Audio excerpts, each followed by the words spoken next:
Astaghfirullah Rabbal baraya.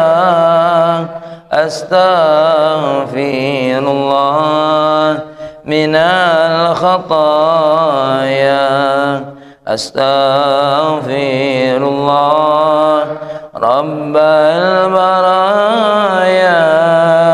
Astaghfirullah minal khataya. Rabbi zidni ilman nafi'a wa wafiqni amalan maqbula wa habli rizqan wasi'a wa tub alayya taubatan nasuha wa tub alayya taubatan nasuha. Assalamualaikum warahmatullahi wabarakatuh. Alhamdulillah, alhamdulillahilladzi ahyana ba'dama amatana. Wassalatu wassalamu ala nabiyyina hadina ila siratillahil mustaqim wa ala alihi wa ashabihi as-salikina ala manhajihil qawim, amma ba'du. Qala Allah ta'ala fil Qur'anil Karim, a'udzu billahi minasy syaithanir rajim. Bismillahirrahmanirrahim. Kita baca sama-sama. Rabbishrah li sadri wa yassir li amri wahlul 'uqdatam min lisani yafqahu qawli. Shadaqallahul azim. Allahumma inna nas'aluka fahman nabiyyin wa hifdzal mursalin wa ilhamal malaikatil muqarrabin. Ya Fattah ya Alim iftah qulubana futuhal arifin. Alhamdulillah, kita ucapkan atas segala nikmat yang Allah berikan kepada kita, terkhusus subuh ini kita kembali dijumpakan oleh Allah dalam satu kebaikan, dan ini nikmat karena banyak orang yang dijumpakan dalam maksiat, dijumpakan dalam kemungkaran. Nah, ini alhamdulillah pagi hari ini Pak Ari, Pak Yul dijumpakan di salam satu kebaikan dan di tempat yang paling baik, di masjid ini.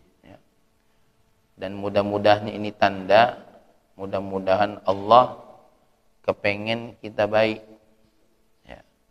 Karena salah satu tempat yang tidak dilaknati oleh Allah adalah tempat di mana kita senantiasa menuntut ilmu. Rumah bisa jadi dilaknati oleh Allah. Kita punya mobil bisa jadi dilaknati oleh Allah kalau tidak dikaitkan dengan tiga hal, yaitu zikir kepada Allah, kemudian orang alim, kemudian orang yang mencari ilmu. Ada hadis Nabi dari Ibnu Majah dan juga Tirmidzi, disampaikan oleh Abu Hurairah. Kata Abu Hurairah, sami'tu Rasulullah SAW yaqul, aku pernah mendengar Rasulullah bersabda, ad-dunya mal'unatun wa mal'unun ma fiha. Dunia ini semuanya dilaknati oleh Allah, dan semua yang ada dalam dunia ini dilaknati oleh Allah. Illa dzikrullah wa mawalah, kecuali zikir kepada Allah dan sesuatu yang dihubungkan dengan zikir kepada Allah. Au aliman, atau yang ketiga, orang yang tidak dilaknati oleh Allah itu orang yang berilmu. Au muta'alliman, atau orang yang menuntut ilmu. Ya. Makanya ada hadis Nabi, orang yang menuntut ilmu itu man kharaja fi sabilillah, ini riwayat Imam Tirmidzi, man kharaja fi sabilillah, ya, wa huwa man kharaja fi sabilillah, man kharaja fi talabil ilmi fa huwa fi sabilillah hatta yarji'a. Siapa yang keluar untuk nuntut ilmu, maka dia di jalan Allah sampai dia balik. Nah, maka orang yang menuntut ilmu itu, ya, itu senantiasa dalam ridhonya Allah, ya. Sehingga kalaupun dia mati, matinya syahid akhirat, ya.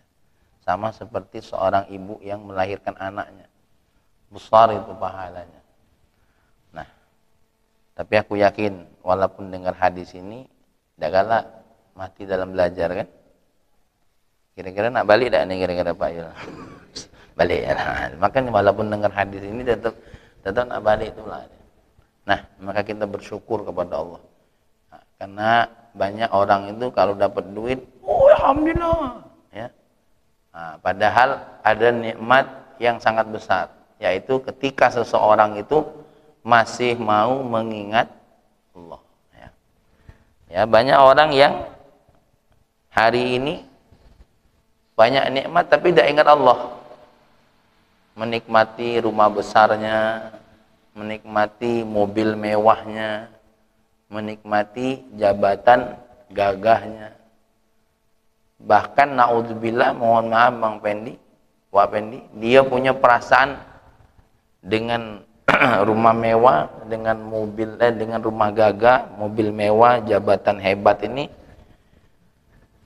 aku dati masalah, ya. Itu lebih parah lagi. Atau aku punya kekuatan, hati-hati, ya, hati-hati. Berapa banyak yang rumah mewah tapi rasanya neraka.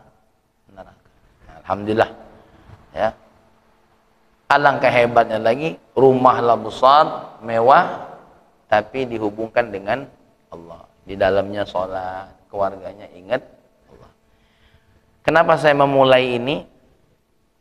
Karena ini nanti bersesuaian dengan kajian kita yang ke-21. Ya. Karena manusia itu sehebat-hebatnya pasti tidak akan pernah lepas dari pertolongan Allah, atau tidak pernah lepas dari perasaan minta tolong. Katakanlah Mang Rosik ini seorang bos, amin, ya memang bosnya, ya, punya anak buah. Di dalam hati seorang bos yang gagah ada rasa minta tolong. Tolong nih kamu tuh setia dengan aku. Tolong nih kamu tuh nurut dengan kehendak aku. Tolong nih kamu tuh pacak menuhi apa yang aku minta. Semua orang yang gagah ini minta tolong. Raja-raja hebat itu pasti minta tolong. Tolong nih kamu jangan mengkhianati aku. Apalagi kalau dia tahu di antara orang-orang kerajaannya ada yang ingin berkhianat. Tolong dan kau cari ke siapa yang berkhianat. Jadi pokoknya, apalagi kita yang tidak punya apa-apa ini, mestinya banyak rasa minta tolong. Nah ini yang repot ini, lasaro, buntu, jelek, dak kati guno, dak punya perasaan minta tolong. Nah kira-kira, ya dak, Pak Ari, wong yang punya rasa minta tolong tuh kira-kira cak mana dia? Cak mana kira-kira orang yang rasa minta tolong? Pasti melakukan sesuatu yang membuat penuh cinta terhadap dirinya. Akhlaknya baik, sikapnya baik, ya. Apalagi perilakunya baik. Wong namanya nak minta tolong. Tapi kalau wong lah sudah tidak ada rasa nak minta tolong lagi sama orang, nah inilah yang kadang-kadang jangankan dia sama Allah, jangan manusia, dia sama Allah itu punya perasaan yang kurang ajar. Maka apa kata nasihat Imam Ibnu Athaillah? Ya. Kata beliau, talabuka minhu ittihamun lahu. permintaanmu dari Allah, ittihamun lahu, adalah tuduhanmu kepada Allah. Apa maksudnya? Nanti kita jelaskan. Aku terjemahkan dulu. Wa talabuka lahu ghibatun minka anhu. Engkau mencari-cari Allah, mana kekuatan Allah, mana pertolongan Allah, itu adalah ghibah terhadap Allah. Jadi kita nih mencari-cari Allah, mana Allah nih kok tak nolong, mana kekuatan Allah, mana pertolongan Allah, itu ghibah kepada Allah. Ya. Seperti seolah-olah Pak Ari, mana nih ketua amal kematian ini? Nyari-nyari ghibah. Ya. Menghibai Allah. Wa talabuka li ghairihi li qillati hayaika. Ketika engkau mencari-cari selain Allah, itu sebenarnya ketidakadaan rasa malumu kepada Allah. Wa talabuka min ghairihi, permintaanmu dari orang lain selain Allah, itu tanda engkau jauh dari Allah. Contoh, Pak Ari sama Pak Yul tetanggoan, kok minta tolongnya sama Pak Rosik? Itu tanda, walaupun Pak Ari sama Pak Yul ini setangguan, tapi saling berjauhan. Karena wong saling berjauhan, sudah pasti tidak paling minta tolong. Minta tolongnya sama yang jauh. Punya orang tua, tidak minta tolong sama wong tua. Tanda apa tuh? Tanda tidak punya kedekatan dengan wong tua. Atau kedua, lah banyak gue minta, malu pun lo kurang ajar gue. Baru kalau minta, nah nggak perlu nak marah aku nih. Ya. Tuh. Nah ini, kita ini pasti mencari. Salah satu sifat manusia pasti mencari. Datang lapar, mencari apa? Makan. Ya. Datang masalah, mencari yang menyelesaikan masalah. Datang keperluan, nah ini, mencari cara bagaimana keperluan ini bisa terpenuhi. Maka sekali lagi, yang pertama, ya, berarti ini ada berapa fakroh nih? 1, 2, 3, 4. Ada 4 fakroh bagaimana perasaan manusia ketika mencari-cari atau minta tolong. Tapi ini beliau utamakan hubungannya kepada Allah. Minta tolong sama Allah saja bisa jadi bersikap kurang ajar dengan Allah. Ya. Apalagi kalau kita terlalu banyak merasa seolah-olah ada selain Allah yang bisa nolong. Ya. Apa yang pertama? Talabuka minhu ittihamun lahu. Engkau meminta sesuatu dari Allah, itu tuduhan. Apa letak tuduhannya? Seolah Allah tidak tahu tentang dirimu. Jadi, ya, kita ini ketika minta kepada Allah dalam rangka minta, ya, seolah-olah kalau tidak minta masalahku tidak selesai kepada Allah, itu tuduhan kepada Allah. Tuduhan apa? Tuduhan yang membuat penghinaan bagi Allah, seolah-olah Allah tidak tahu tentang kondisi kita. Maka ini ada satu cerita diceritakan oleh Dr. Muhammad Said Ramadan Buti. Nabi Ibrahim ketika ditawari oleh malaikat Jibril, apa yang bisa kubantu untuk dirimu? Ya? Apa yang dikatakan oleh Nabi Ibrahim? Ya Jibril, aku tak akan minta pertolongan apapun kepada Allah, karena aku tahu Allah tahu apa yang aku minta saat ini. Ya. Hasbiyallahu la ilaha apa dia? Mana ini ucapannya? Hasbiyallahu wa ni'mal wakil. Nabi cuma ngomong apa? Hal yang paling cukup bagiku adalah Allah, wa ni'mal wakil, dan sandaranku yang paling nikmat adalah Allah. Ya. Nah itu.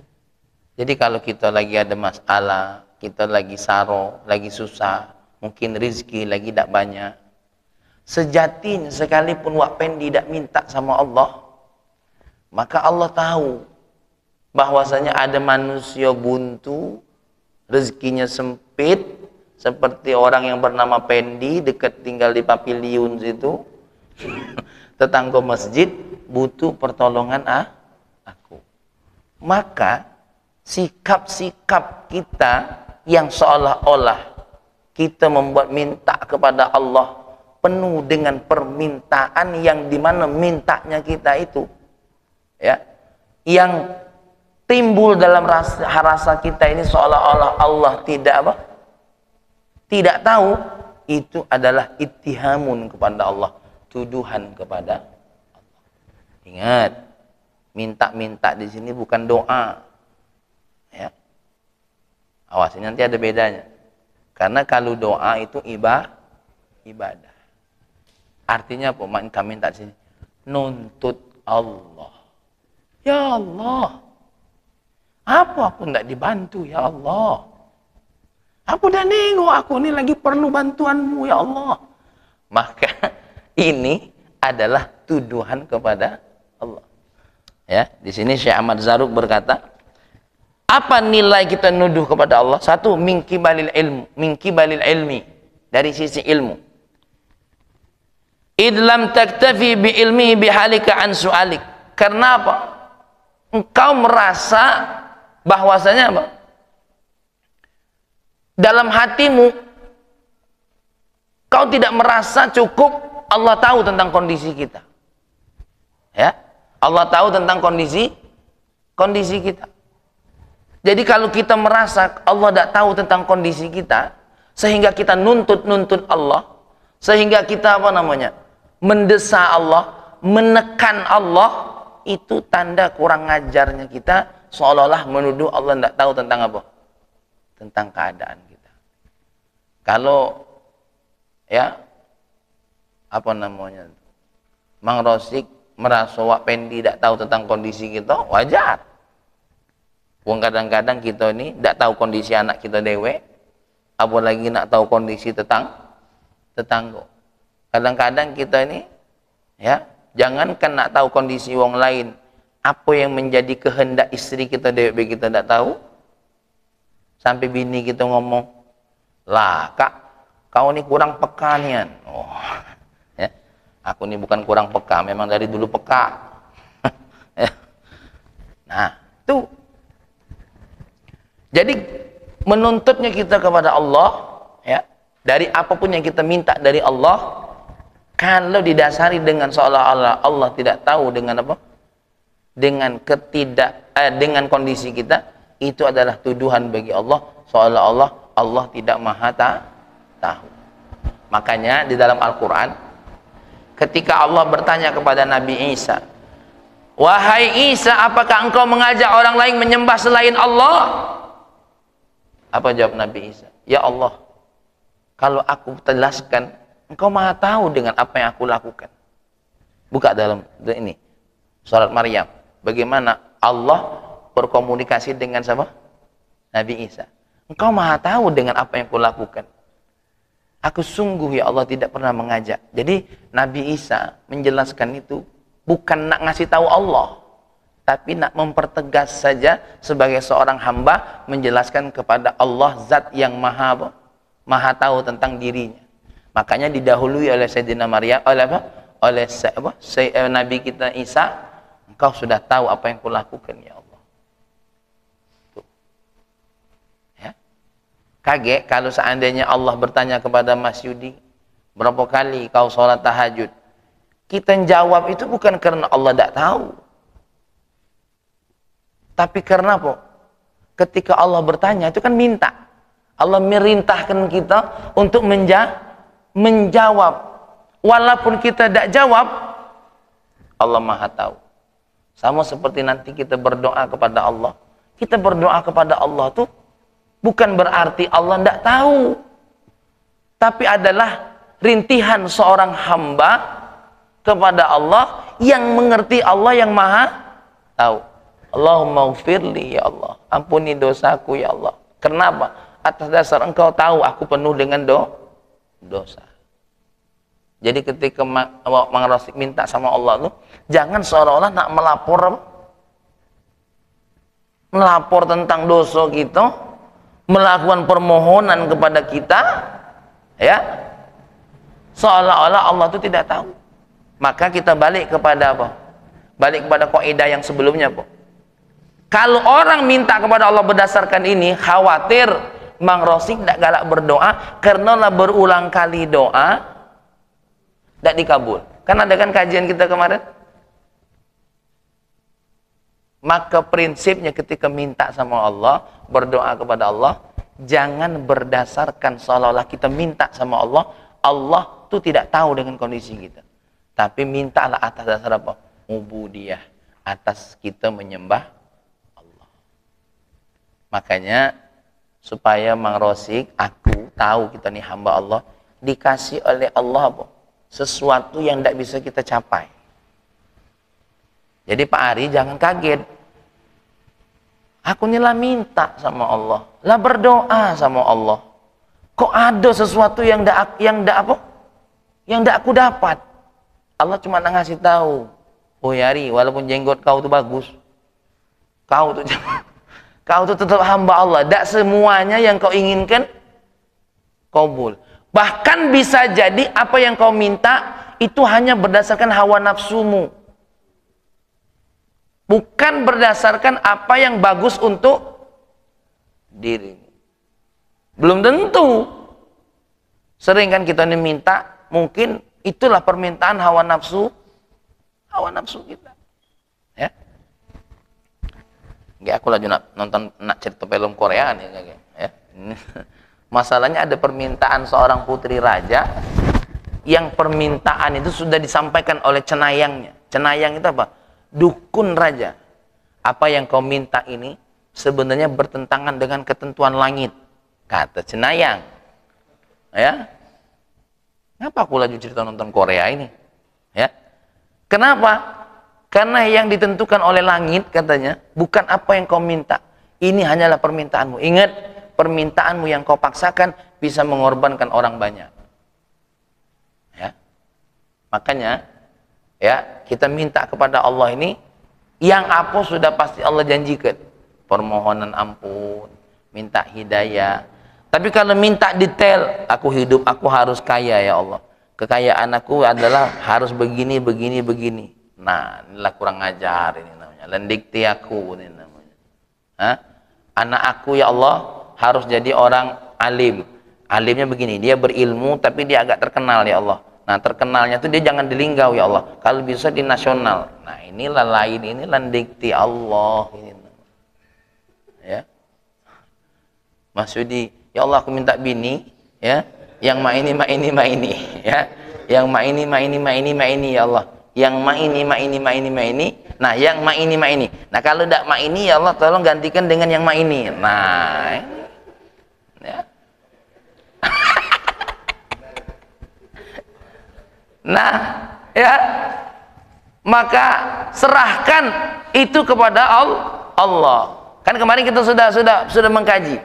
Kita tuh apa kajian kemarin yang hikmah yang apa? Yang ke-20, ya. Nah, laja aku lupa. Ya. Bahwasanya apa yang kita minta itu, atau hadian 19 kalau salah. Apa yang kita minta tuh jangan apa yang kita rasa yang kita dapat, tapi apa yang menurut Allah pencapaiannya apa? Ridhonya Allah. Jadi kalau doa itu jangan setiap detailnya, ambil umumnya. Minta badan sehat ya Allah. Ya, aku pernah apa? Kadang-kadang yang namanya lagi kehendak hawa nafsu itu lupa kalau ilmu kita cara berdoa kepada Allah itu apa? Saking kepengen kehendak kita itu dikabulkan oleh Allah. Contoh, ya Allah, besok ini nak ngecor ya Allah. Ini contoh. Besok ini nak ngecor ya Allah. Aku mohon bantuanmu ya Allah. Tak ada ya Allah. Tak mungkin ya Allah. Aku yang sujud ini tak kau kabulkan. Yang berdosa, yang mungkar engkau kabulkan ya Allah. Sampai sebegitunya Mang Rosik. Ya, ya Allah. Sampai aku ini kurang ajar dengan Allah. Kurang ajar tuh begini. Merasa seolah-olah aku yang minta ini cuma sekedar minta untuk ngecor besok, beda kada dan kau kabulkan. Sampai tersebutlah engkau. 50 juta apa jadilah ya Allah. Acak-acak. Ini kan penghinaan bagi Allah. Ngecilkan Allah ini seolah-olah. Ternyata Mang Rosik besok zuhur sholat di sini ketemu dengan Pak Ridwan Mukti. Ya, sholat zuhur di sini ketemu Pak Ridwan Mukti. Kata Pak Ridwan Mukti, apa dia geder-geder di sana demi? Itu lagi bangun asrama. Oh sudah, Mamang tengok sebentar. Nengok dia. Besok kau ketemu ajudan aku namanya ini, ambil duit 50 juta. Oh. Dalam hati aku, ngapa cuma minta 50? Ilaha illallah. Tapi yang jadi masalah bukan kabulnya doa itu. Kurang ngajarnya cara kita minta dengan Allah. Itu yang jadi masalah. Kata Allah cuma 50 juta, baik. Maka jawaban Allah kepada kita, itu bisa jadi penghinaan buat kita. Ya. Nah, ini ngaji ini penting. Kenapa? Cara kita minta sama Allah, jangan sampai kita dalam hati terdetik seolah-olah Allah tidak tahu dengan keinginan kita. Jadi mintalah satu, ya Allah berikan aku keluarga yang sakinah mawaddah warahmah. Tanamkan ketenangan aku dalam keluarga ya Allah, seperti hal Engkau tanamkan ketenangan kepada baginda Nabi Muhammad. Dah secara umum baik. Yang secara detailnya Allah tahu. Biarlah Allah yang mengatur secara detailnya. Jangan sampai seolah-olah kita ini menuduh Allah tidak ngerti. Makanya ada sebuah syairnya Al-Habib Abdullah bin Alwi Al-Haddad berkata begini. Ya. Qad kafani ilmu Rabbi min su'ali wa ikhtiyari fa du'ai wa ibtihali syahidun li biftiqari. Qad kafani ilmu Rabbi. Sebenarnya sudah cukup bagiku, Allah tahu tentang aku. Ya. Qad kafani ilmu Rabbi min su'ali. Dan aku tidak perlu minta-minta. Min su'ali wa ikhtiyari, dari usahaku. Sebenarnya minta-mintanya aku, usahanya aku, ini tidak jauh lebih penting dibandingkan Allah tahu dengan kondisi fadu'ai wa ibtihali, maka doanya aku, rintihannya aku, ini bukan untuk minta kepada Allah, tapi apa? Syahidun li biftiqari, sekedar jadi saksi kalau aku perlu dengan Allah. Jadi doanya Mang Rosik itu, doanya Pak Yul itu sekedar saksi saja. Ya Allah, aku berdoa ini sekedar menunjukkan kesaksian aku diperlu dengan Engkau ya Allah. Artinya kita ini menjadi hamba Allah. Takutnya kalau aku tak berdoa ya Allah, aku tak menunjukkan pensaksian diri aku seorang hamba. Tapi sebenarnya aku tak minta pun, kau sudah tahu kalau aku ini perlunya apa, ya, permohonannya apa. Makanya ada sebuah hadis Nabi, di sini ada hadisnya. Ya. Mana tadi hadis? Inti isi bunyi hadis itu apa? Kalaupun mamang sibuk zikir la ilaha illallah, la ilaha illallah, tak berhenti-berhenti sampai 1000 kali, istighfar 1000 kali, apa-apa 1000 kali, dia habis zikir tak minta sama Allah, ya, apa yang dibaca dalam zikir dan wirid tadi itu jauh lebih Allah cintai. Kenapa? Allah akan kasih apa? Sebagaimana Allah mengasihi orang-orang yang pernah minta kepada dirinya. Makanya ada ulama itu berdoa begini, ya Allah, aku minta apa yang pernah nabi-nabi minta, aku minta apa yang pernah para wali minta, aku pernah minta apa yang diminta oleh orang-orang soleh. Itu doanya. Singkat, jelas, padat. Kenapa? Itulah sikap seorang hamba ketika Maha tahu. Gitu. Ya. Makanya doa apa baik? Doa makan, Allahumma barik lana fima razaqtana wa qina adzabannar. Doanya umum, ya Allah berkahi apa yang Kau rezekikan kepada kami ya Allah. Dah. Wa qina adzabannar, jaga kami dari api neraka. Tidak, ya Allah, alhamdulillah kepiting ini. Dengan rajungan ini, alhamdulillah, lado di pucuk meja ini. Nak rajungan, nak ayam, nak ikan asin, kalau tidak diberkahi oleh Allah, tidak kata baiknya. Bahkan mohon maaf, sekalipun kita tidak makan, kalau diberkahi oleh Allah, jauh lebih baik daripada kita makan, tapi tidak diberkahi oleh Allah. Kenapa? Rezekinya hari itu tidak makan. Nah ini kalau orang ngaji ini dan diamalkan, ya Allah. Ya, berarti tidak kata keluh kesah dalam hidup itu. Maka orang yang tidak makan berkata, ya Allah, kalau ini yang kau rezekikan aku tidak makan, maka aku puasa. Ya, cuma bini kita tidak milu ngaji ini. Kita menjelaskannya juga susah. Kenapa kita menjelaskannya susah? Karena perilaku kita tidak sesuai yang kita jelaskan kepada dirinya. Makanya Pak Mi tidak berani menjelaskannya kalau tidak pakai buku ini. Karena aku tidak seperti yang diisi buku ini. Berbeda dengan Syekh Ahmad Zaruk. Ya. Kenapa? Hidup mereka bukan mencari lemak makan. Bukan mencari lemak makan. Tapi merasa enak dengan apapun yang dimakan. Kalau kita ini, mana lalu memakan yang lemak? Tapi kalau mereka tuh enak dengan apa saja yang dimakan. Kalau kita ini mencari sesuatu yang lemak dimakan, sesuatu yang enak dimakan. Benar ada kira-kira Pak Yul? Benar ya, dia malah benar tuh. Ya, mana ini bunyi hadisnya tuh ya? Masya Allah. Ya, tapi apa kata Dr. Muhammad Said Ramadan Muti? Inilah yang saat ini tidak ada dalam diri kita. Di mana tidak ada? Nabi Ibrahim sanggup berkata seperti itu, apa sebabnya? Karena dia sudah serahkan dirinya kepada Allah.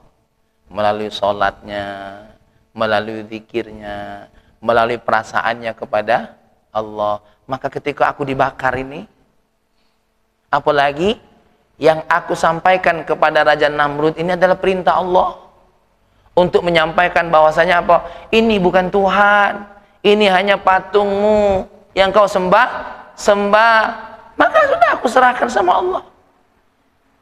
Maka sejatinya orang yang berdakwah itu jangan berpikir, kaget dakwahku tidak diterima, kaget bagaimana. Jangan. Ya. Sama seperti yang punya buka toko, buka dagang. Kaget dak katik pelanggan, kaget dak laku. Jangan. Aku buka toko ini bukan apa-apa. Ya, aku tahu. Allah Maha tahu. Allah akan memberi rezeki kepada siapapun yang memang minta rezeki sama Allah. Ya Allah, aku buka toko ini ya Allah. Ya, sebagai saksi kalau aku memerlukan rezeki darimu. Buka toko, kaki ada main entah pelanggan. Nah, ini saya ceritakan kisah nyata. Ada seorang dokter ahli ilmu saraf bedah apa gitu dari India. Dia sedang ada acara di London. Ini aku cerita ini dapat dari seorang khotib Jumat di Palembang waktu itu lagi ngaji. Ya. Sebenarnya kalau kita khotbah, lagi khotbah Jumat, dengerinnya dapat ilmu. Cuma kadang-kadang habis sholat Jumat tuh, kok sudah selesai? Nah ini yang jadi masalah. Tidur. Bahkan bikin fitnah. Sholat Jumat apa ini? Kok nak kata khutbahnya? Jadi kalau kita tuh dengar khutbah Jumat dengan dengar baik, dapat ilmu. Nah ini seperti ini, saya dapat ilmu dari seorang khatib sholat Jumat. Ya, cerita tentang seorang ahli bedah, ahli saraf dari India yang lagi bertugas di London, mau balik ke India, ya, India atau Afrika lupa, mau balik, dia naik pesawat. Subhanallah, ya, dengan tanpa terprogramkan pesawatnya ini mesinnya rusak, akhirnya harus mendarat di salah satu bandara kecil, dan diperkirakan oleh maskapai ini tidak bisa terbang kecuali besok. Ya ilaha illallah, sedangkan saya sudah harus sampai besok ini karena ada pertemuan. Apa yang terjadi? Tidak ada kendaraan, pesawat pun tidak ada kecuali harus mobil. Dan mobil ini tidak boleh lewat jalan lain kecuali jalan ini. Karena jalan itu sedang ada masalah. Akhirnya harus jalan dia. Jalan lewat sini. Subhanallah, menjelang maghrib, badai besar. Sampai sopir tuh susah. Ya. Terus apa kata sopirnya? Pak, mau tidak mau nih tidak berhenti kita. Kalau tidak celaka kita. Ya. Ini kaca sudah tertutup dengan debu. Karena sana kan padang pasir. Bukan cak kita padang rumput. Jadi walaupun ada angin masih pacak dihantam. Ya sudah. Coba itu ada rumah. Ada rumah. Di antara rumah-rumah itu satu-satunya rumah. Berhenti menepi. Diketok pintu. Ya. Permisi. Ada apa tuan? Kami terjebak badai. Oh, nenek ini ramah pula. Oh iya, ya, silakan masuk. Gimana ada perjalanan? Iya. Nengok badai tidak berhenti-berhenti. Kata nenek tadi, nginep di sini saja. Sampai badai selesai. Kalau mau mandi silahkan, di sini ada airnya. Alhamdulillah dilayani mandi. Nah, ketika menjelang tidur, dokter ini nengok. Nenek ini ada ngasuh seorang anak. Ya. Akhirnya dokter ini kepo, penasaran. Itu anak kenapa? Ini anak sakit. Ya. Sakit apa? Sakitnya lama. Ada saraf apa di otaknya gitu. Ya. Terus, apa ndak berobat? Sudah. Terus, kata dokternya, ini tidak bisa diobati kecuali oleh satu dokter. Siapa nama dokternya? Disebutlah nama dokter tadi. Namodio. Kok nama? Iya, dokternya ini. Karena hanya dokter itu. Cuma kami tidak ada biaya. Mau berangkat karena dia tinggal di kota besar, dokter tadi. Dan kami yakin biayanya besar. Lalu apa yang kau lakukan? Aku hanya minta kepada Tuhan. Agar anak ini diberikan kesehatan, dipertemukan dengan orang yang bisa menyembuhkannya. Terus dengan cara apapun aku serahkan sama Tuhan. Dengan cara apapun. Nangis dokter tadi. Ternyata yang bikin pesawat aku rusak nenek ini.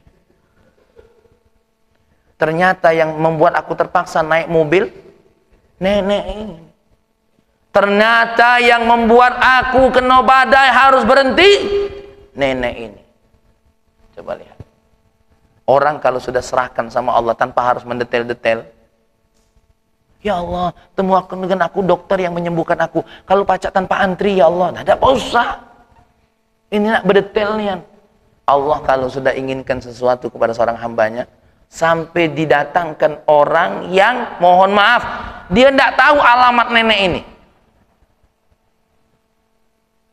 Nah, makanya kita robah cara kita minta sama Allah, jauhkan rasa seolah-olah Allah tidak ngerti tentang keperluan kita. Yang kedua, dari sisi rahmah, idza lam tathik bi rahmatihi ma ilmi bika.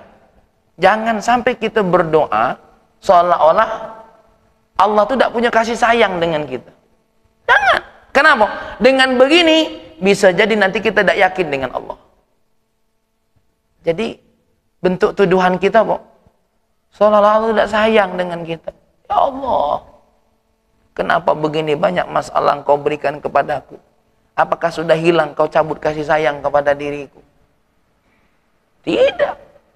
Ya, Allah punya kasih sayangnya dan Allah paling tahu bagaimana bentuk kasih sayangnya buat kita.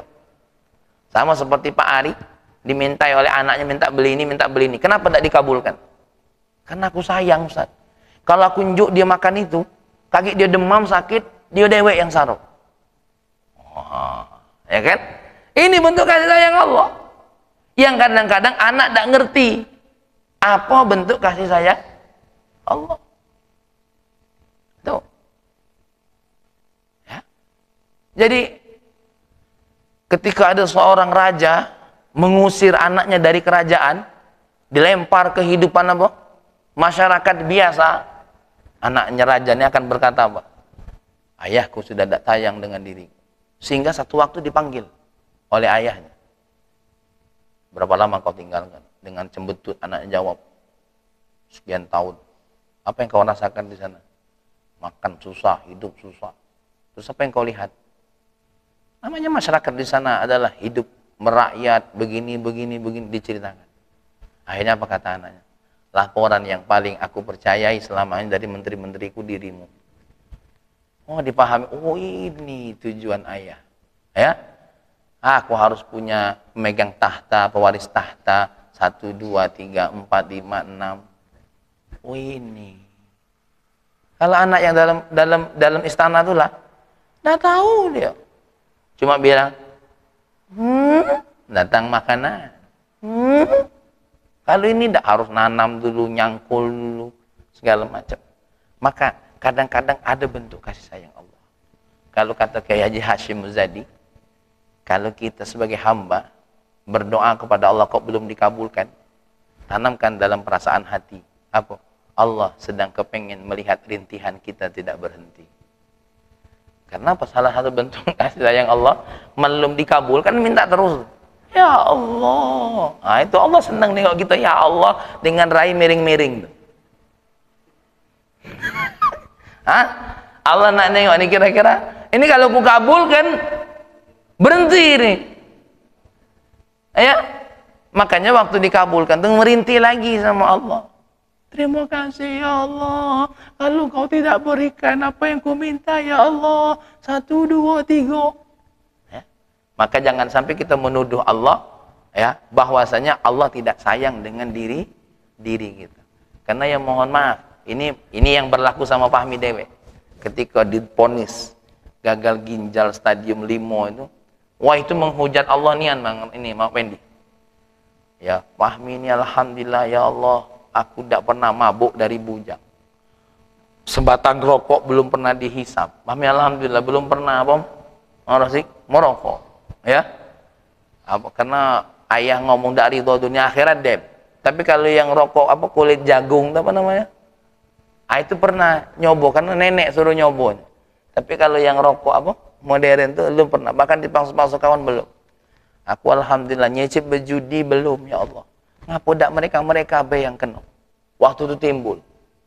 Apa dak sayang Allah ini dengan kita? Wah, sepanjang malam dak bisa tidur hanya menuntut Allah, bahkan naudzubillah min dzalik timbul dalam hati kita, Allah tidak merahmati kita. Maka jangan heran kalau tidak kuat bisa bunuh diri. Baru ditinggal putus cinta ini kan orang linggau ini ada. Yang anak remaja diputus cinta bunuh diri. La ilaha illallah. Ya. Jadi harus kuat memang, tidak boleh ya. Wala tayasu min rahmatillah. Jangan putus asa dari rahmat Allah. Karena apa? Ya mohon maaf, ujian Allah itu pasti akan datang. Mang Rosik punya ujiannya, Wak Pendi punya ujiannya, Mas Yudi punya ujiannya, ayah aku punya ujiannya, ibu aku punya ujiannya, Pak Ari punya ujiannya, Pak Yul punya ujiannya. Udah hati ujian. Nah bahaya mendekati ujian berarti tidak dianggap murid. Ya, yang namanya wong sekolah pasti ada ujian. Kalau ada ujian, nah ada sekolah nih berarti. Ya, Mang Ali ada ujiannya, Pak siapa Ustaz Syafaat ada ujiannya, segala-gala ini ada ujiannya kan. Ya, naudzubillah. Bahkan kita akan diuji oleh Allah dengan sesuatu yang belum pernah terdetik oleh kita. Wah ya Allah, tak nyangko nih anakku. Kalau nyangko, bukan ujian namanya. Wah aku tak nyangko nian kalau ini masuk. Ya, tidak ujian. Makanya kalau yang namanya di sekolah itu bukan ujian sebenarnya. Kenapa? Masih banyak yang disangko. Ada kisi-kisinya. Hidup ini ujian dari Allah. Dak kate kisi-kisi. Ya.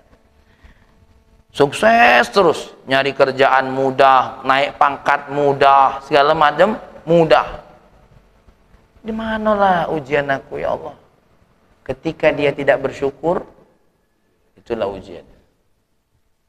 Oh di sini letak aku nih ujiannya. Ya. Nah, makin sibuk makin jauh dari masjid, makin sibuk makin jauh dari masjid, bahkan berhenti sebentar beda sanggup.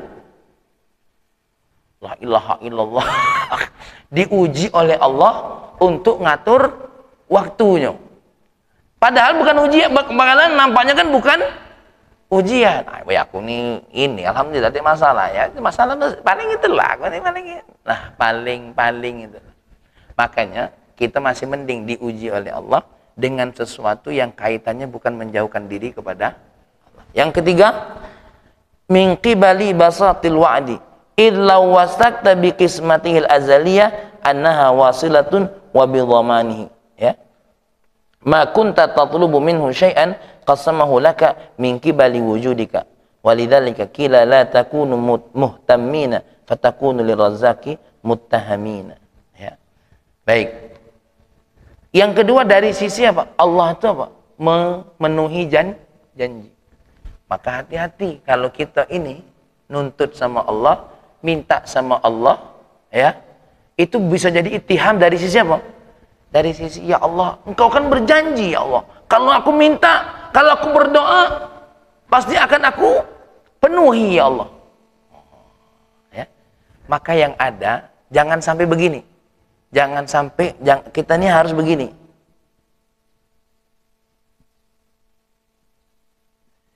Kita ini jangan sampai la takunu muhtammina fatakunu lirazzaqi muttahamina. Jangan sampai kita ini betul-betul berharap Allah itu memenuhi janjinya sehingga apa? Kita menjadi penuduh bagi Allah. Maksudnya apa?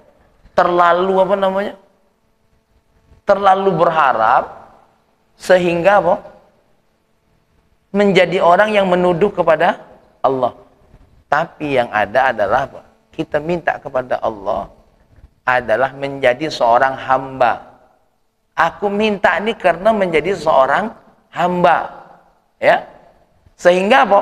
Kalau menjadi seorang hamba, apa yang tidak diinjuk itulah yang diinjuk. Nah, ini cara maknanya ya. Apa yang tidak dikasih berarti itulah pemberian Allah.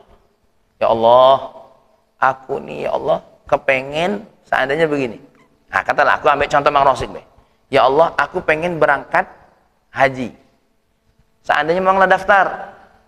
Seandainya naudzubillah, mudah-mudahan Mang Rosik panjang umur terus. Amin. Wongnya lah wong lama lain mati lagi dia hidup dewean, ya. Seandainya sampai beliau meninggal belum juga berangkat, berarti itulah pemberian Allah. Tidak selamanya sesuatu yang nampaknya dia tercapai itu pemberian Allah. Nah, gitu loh maksudnya, Mak. Ya. Jadi kita harus berharap, harus timbul dalam hati ini apa? Aku minta, aku berdoa itu bukan karena inginkan apa-apa dari Allah, tapi aku meminta ini karena inilah permintaan Allah kepada diriku untuk berdoa. Kenapa? Apa yang aku minta, kemudian yang diminta tidak dikasih, tidak terwujud, berarti itulah pemberian Allah. Memang agak bulat bahasanya ini ya. Aku minta kayu, dikasihnya cuma cukup, berarti itulah pemberian Allah. Aku minta naik karir, ya, ternyata tidak naik, berarti itulah pemberian Allah. Ya. Enak Mas Yudi ya. Ya. Apalagi contohnya nih. Man, kau minta apa man kira-kira? Ya. Minta jodoh. Sampai mati tidak ketemu masalahnya. Itulah pemberian dari Allah. Ya. Sehingga agar jangan sampai kita ini apa? Mano Allah nih kok tidak memenuhi permintaan aku. Nah, itu sudah nuduh tuh. Ya. Sudah nuduh. Karena sejatinya hidup kita ini pemberian dari Allah. Hidup yang tidak diminta, kesempatan, sehat, punya wong tua, punya keluarga, itu semua pemberian dari Allah Subhanahu wa taala. Makanya kajian kita pagi hari ini, mintalah kepada Allah, tapi jangan jadikan permintaan itu tuduhan kepada Allah. Mintalah atas dasar Allah Maha tahu dengan apa yang kita minta, keperluan kita dan keadaan kita. Mintalah atas dasar Allah akan memberi penuh dengan rasa kasih sayangnya, dan mintalah ya dengan dasar apa? Allah Maha memenuhi janjinya. Tetapi permintaan itu ya Karena sudah menyadari ini, atas dasar kita beribadah kepada Allah Subhanahu wa ta'ala. Ya Allah, aku berdoa karena Engkau yang meminta aku berdoa. Bukan hanya sekedar aku kepengen berdoa. Ya. Aku meminta kepadamu karena ini perintah Engkau, aku berdoa. Bukan aku meminta ini karena aku menuntutmu, ya Allah. Maka bahasa di sini tolab. Tolab itu apa? Menuntut, mencari-cari. Karena doa diminta oleh Allah. Berdoalah terus, wahai Pak Ari, wahai Pak Yul. Tapi tanamkan dalam hati doa kita ini atas dasar permintaan Allah. Sehingga apa? Doa kita, usaha kita atas dasar ibadah kepada Allah. Agar kita tidak kurang ajar dengan Allah, punya sikap menuduh Allah. Nah, aku kasih pertanyaan, yang mau bertanya silakan. Silakan Pak Ari, Mas Pak Ali. Ya, Pak Ali. Ya, Mang.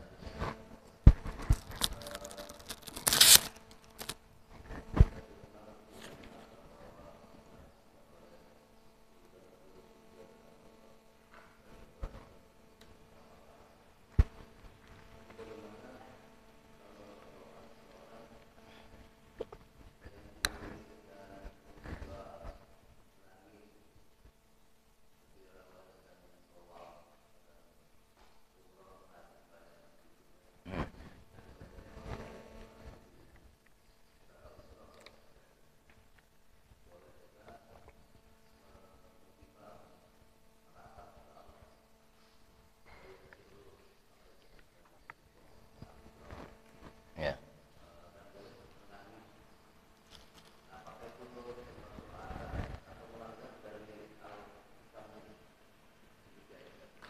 Baik. Di dalam Al-Quran itu Allah ajari kita doa banyak. Rabbi habli hukman wa alhiqni bis salihin waj'al li lisana sidqin fil akhirin waj'alni min warasati jannatin na'im waghfir li abi innahu kana minadh dhalin wa la tukhzini yawma yub'atsun yawma la yunfa'u malun wa la banun illa man atallaha biqalbin salim. Ini diantara doanya Nabi Ibrahim. Rabbi habli hukman, berikan aku ya Allah orang yang bisa menentukan hukum yang baik, wa alhiqni bis sholihin, kumpulkan aku kepada orang-orang yang soleh. Berdoa itu harus perintah Allah. Kalau tidak berdoa berarti kita hilang kehambaan kita kepada Allah. Yang tidak boleh itu adalah membuat tuduhan kepada Allah, yang seolah-olah Allah itu tidak tahu tentang diri kita. Yang seolah-olah Allah itu tidak sayang dengan, yang seolah-olah Allah itu tidak memenuhi janji buat kita. Makanya kata Imam Ibn Athaillah, la yakun talabuka tasabbuban ilal ata. Jangan sampai permintaanmu kepada Allah itu menjadi sebab untuk mendapatkan permintaan. Maksudnya begini, jangan kau jadikan doamu sebagai sebab permintaan Allah. Tapi doa itu adalah perintah dari Allah. Fayaqillu fahmuka minhu. Nanti kalau kita jadikan doa ini sebagai sebab dapatnya permintaan, pemberian dari Allah, nanti kita akan dikit fahamnya tentang Allah. Ya. Wal yakun talabuka li izharil ubudiyah. Jadikan permintaanmu kepada Allah untuk menunjukkan kehambaan. Wa qiyaman bihaqqi rububiyah, dan menegakkan haknya Allah sebagai Tuhan. Jadi kita meratap itu penting. Asal tujuannya apa? Menunjukkan kehambaan diri dan menampakkan apa? Kerububiahan Allah. Jadi kita minta itu maksudnya apa? Jangan karena nak minta. Karena kalau kita nak minta, tidak diinjuk, tidak berdoa. Ya, kan tadi sudah disampaikan. Kita minta sama Allah tuh karena ini perintahmu ya Allah. Kalau bukan karena perintahmu, aku tidak berdoa. Ya. Jadi ketika kita tawakal kepada Allah, berserah diri kepada Allah, itulah puncak utamanya. Ya. Puncak utamanya. Seperti Abu Bakar nangis ketakutan ketika melihat ada orang kakinya berada di atas kepala. Ini orang kalau nunduk pasti ngelihat. Ya. Apa kata baginda Nabi? La tahzan. Jangan sedih. Innallaha ma'ana. Apakah saat itu Nabi, ya Allah, kakinya lah ketengokan, ya Allah. Ini kalau dia nunggit dikit kenengok aku. Enggak begitu. Tapi doanya Nabi terletak di dalam hatinya. Allah Maha tahu. Kenapa? Hijrah ini perintah Allah. Ya. Hijrah ini perintah Allah. Makanya kita seandainya katakanlah kita kita orang miskin, orang fakir, kita berkata kepada Allah, ya Allah, kalau miskin ini perintah darimu, aku terima. Tapi aku berdoa kepadamu, ya Allah, sebagai bukti kehambaanku. Kalau memang kondisi rendah, jadi orang gembel ini perintahmu, aku terima ya Allah. Tapi aku akan tetap berdoa, karena ini adalah permintaan. Makanya mohon maaf, kalau ada orang kaya, sukses, kok masih merintih kepada Allah, itu keuntungan bagi diri dia. Dia sadar kalau dia berdoa itu bukan minta, tapi ibadah. Nah yang repot ini, kita yang saro ini waktu doa, bisa jadi memang nak minta nian. Ya, memang nak minta nian. Makanya beruntung ada orang yang masih minta sama Allah. Tengok Nabi.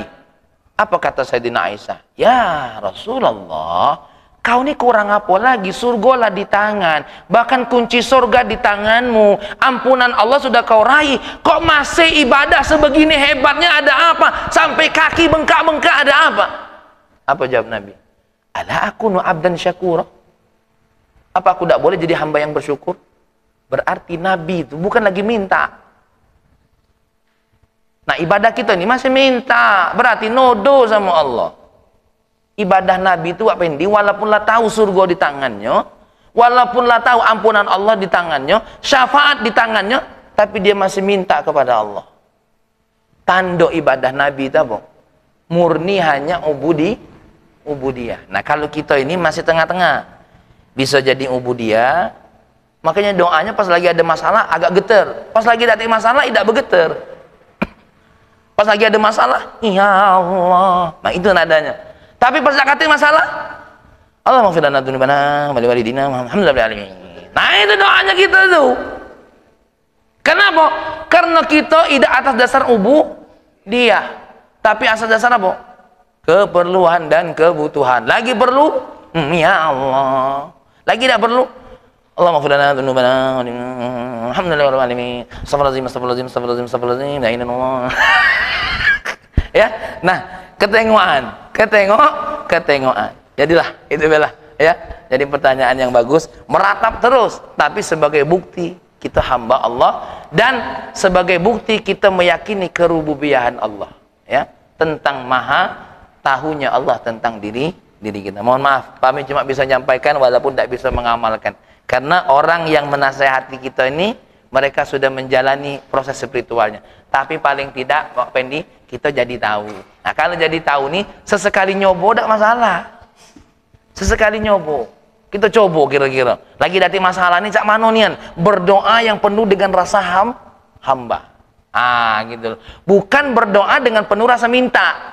Cak mana lah tuh rasanya tuh. Berdoa dengan penuh rasa hamba, bukan berdoa dengan penuh rasa minta. Ya Allah, inilah doa hambamu, engkau kabulkan atau tidak, semuanya adalah ketentuanmu. Tapi harap aku masih minta kabulkan. Nah ini bahaya. Masih ada ujungnya gitu, ya, masih ada ujungnya. Oleh karena itu, ya, kita belajar saat ini, ya, belajar kepada minimal tahu. Walaupun minimal, aku ini masih gagal. Nah, minimal itu begitu, masih tahu ini gagal. Allahumma shalli wa sallim ala sayyidina Muhammad wa ala ali sayyidina Muhammad. Ya Allah, ya Rahman, ya Karim, jadikan majlis ini majlis berkah. Majlis di mana yang kami belajar menjadi seorang hamba, ya Allah. Ternyata selama ini kami berdoa atas dasar keinginan kami, ya Allah, bukan atas dasar kehendak-Mu, ya Allah. Kami berdoa atas dasar ada yang kami minta kepadamu, ya Allah. Walaupun berminta itu tidak salah, tapi yang salah adalah kami minta jauh dari atas dasar kehambaan kami kepadamu, ya Allah. Ya Allah, ya Rahman, ya Karim, kami mohon kepadamu ya Allah, ya Rahman, ya Karim, tanamkan rasa hamba itu dari setiap doa yang kami sampaikan, agar apapun yang kami minta dikabulkan atau tidak, tapi nikmat berdoa itu tetap langgeng dalam hati kami ya Rahman, ya Karim, dan tidak ada kecewa ketika engkau belum mengabulkannya ya Rahman, ya Karim. Rabbana atina fid dunya hasanah fil akhirati hasanah wa qina adzabannar walhamdulillahi rabbil alamin. Ya, insyaallah kita akan kaji besok ya. Ada beberapa contoh yang saya belum sempat sampaikan di sini. Insyaallah mudah-mudahan besok kita sampaikan lagi. Akhir kalam, wallahu muwaffiq ila aqwamit thoriq. Assalamualaikum warahmatullahi wabarakatuh.